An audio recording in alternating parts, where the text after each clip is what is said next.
Nah, selanjutnya film ini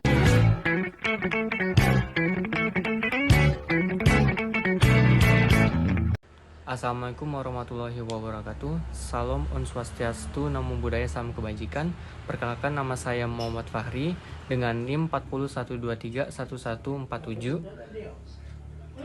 Halo teman-teman, apa kabar semuanya? Semoga selalu sehat dan semangat belajar. Pada kesempatan kali ini, kita akan membahas sebuah topik penting dalam hukum humaniter, yaitu pertanggungjawaban komando.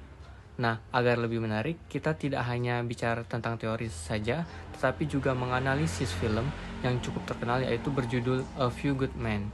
Film ini menghadirkan konflik tentang loyalitas, disiplin, militer, dan hukum, yang akan membuka wawasan kita tentang arti pentingnya akuntabilitas seseorang pemimpin militer.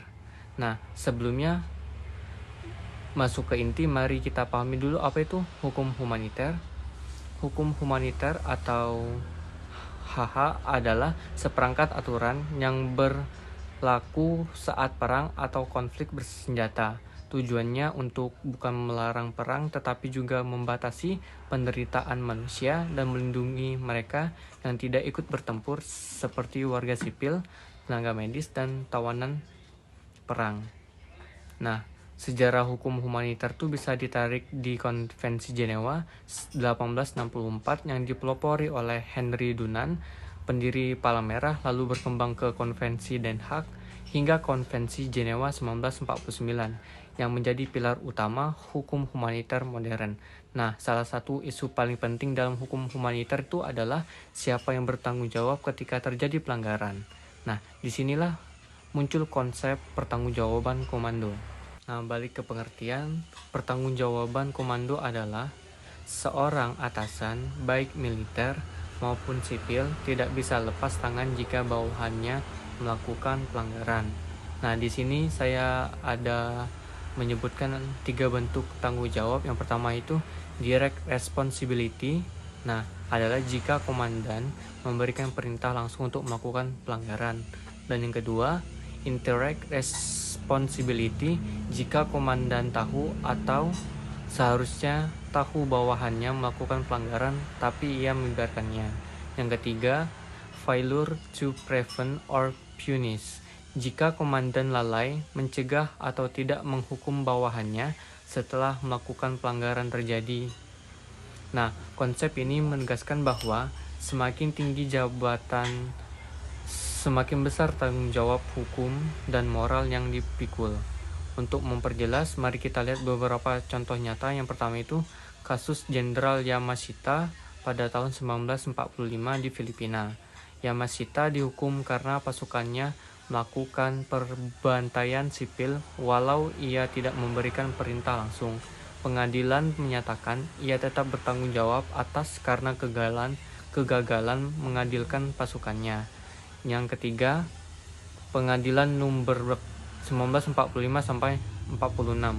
Banyak perwira Nazi dihukum bukan hanya karena perintah langsung, tapi karena mereka tahu ada kejahatan sistematis yang tidak dapat dihentikan.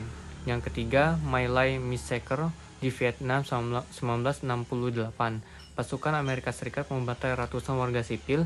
Komandan divisinya juga dituntut mesti tidak menembak diri karena membiarkan pembantaian itu terjadi. Yang keempat, di Renwa 1954 dan Lyogal Sivia 1990-an.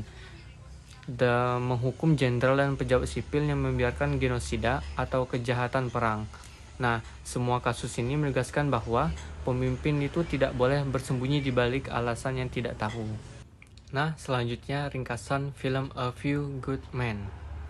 Selanjutnya film ini berceritakan tentang 2 marinir Amerika Serikat yang dituduh membunuh rekan mereka karena menjalankan hukuman ilegal bernama Code Red atau Kode Merah.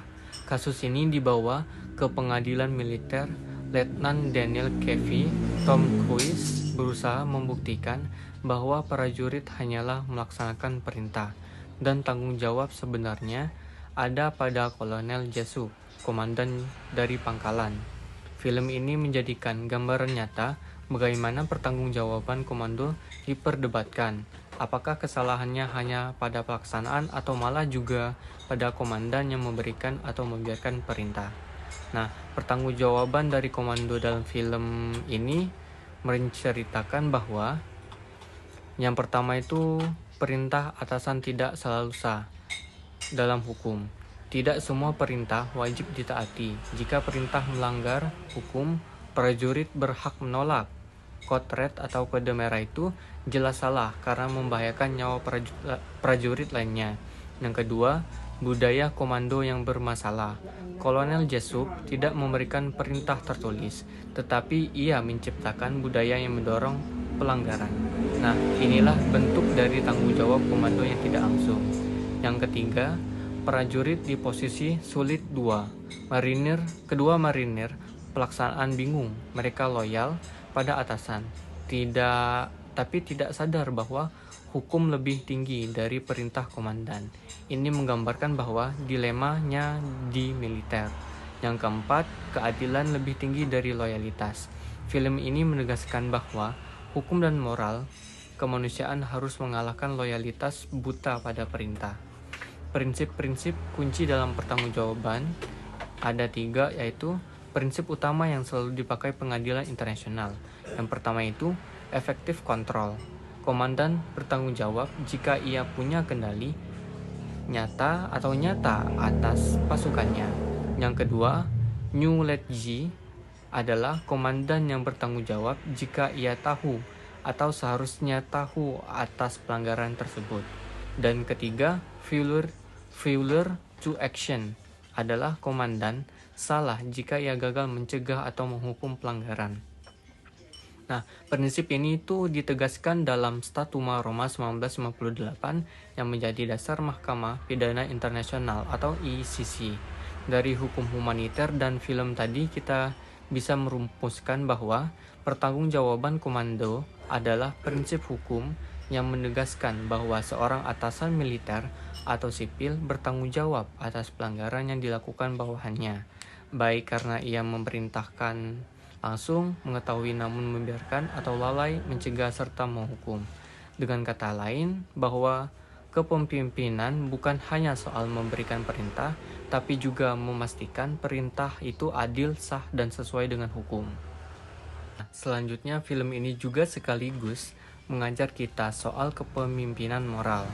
Seorang pemimpin sejati tidak hanya menghormati atau dihormati karena pangkat, tapi karena integritas. Komandan yang baik adalah yang mampu menjaga anak buahnya dari melakukan pelanggaran, bukan mendorong mereka melakukan kejahatan. Dalam kehidupan sehari-hari, prinsip ini juga berlaku bagi guru, atasan di kantor, bahkan orang tua dalam keluarga. Semuanya punya tanggung jawab moral atas orang yang dipimpinnya. Nah, teman-teman sekalian, mari kita simpulkan bahwa dalam film ini bahwa hukum humaniter membatasi kekejaman perang dan melindungi kemanusiaan. Nah, pertanggungjawaban komando memastikan pemimpin militer tidak bisa lepas tangan atas tindakan bawahannya. Dan film A Few Good Men menunjukkan bahwa dilemanya nyata antara loyalitas dan hukum, dan menegaskan pentingnya akuntabilitas seorang komandan.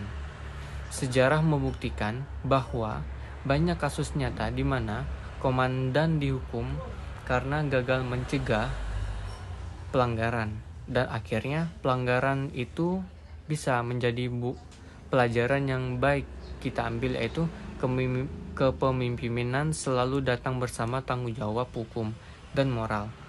Nah, sekian dari saya. Terima kasih sudah menyimak hingga akhir. Semoga bermanfaat dan mari kita terus belajar menjunjung tinggi hukum, keadilan, dan kemanusiaan. Saya akhiri. Wassalamualaikum warahmatullahi wabarakatuh. Selamat